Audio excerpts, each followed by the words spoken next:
Riwruok en gima ber, Duol mar obila obedo kod wuoth mamuol e apaya kaka yor golo odok e it oganda kendo jiwo joriembo kod ji matiyo kod apaya mondo obed akiche kinde ma gitiyo kod apaya en ni giduoko chien masiche. Piny owacho kod ni jumbe ariyo mabiro kwan wuoth biro medore e wang' apaya, omiyo oganda nyaka tang'i kinde ma gin e apaya kaka yor gayo masira. Gijiwo derepe mag nyamburko mondo chan maber kaka gidhi tayo chenro mag apaya kendo weyo ng'weri titi e ndara.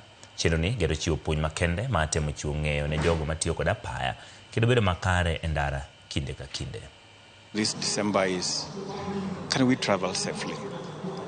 Just plan our journeys. Take some time to plan your journey so that you don't do what? You don't speed on that road. Take your time to plan for your family. Can some members of the family travel differently with the rest of us? Other than putting everyone in the same car, and when something happens, you lose a whole family. I also want to indicate that all our traffic checks along major highways and all over the Republic, we will be having officers to check on wananchi. We still have roadblocks at specific areas. These roadblocks again checks the general security of travelers and even traffic cases.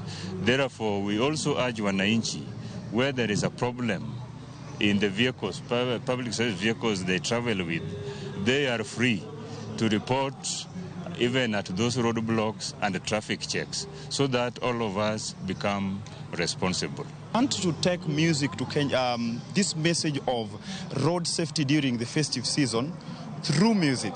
And actually, as the police has mentioned, that next Sunday we are having the Songs of the Season concert. And this is about road safety. So we are inviting all Kenyans to come and listen to the songs.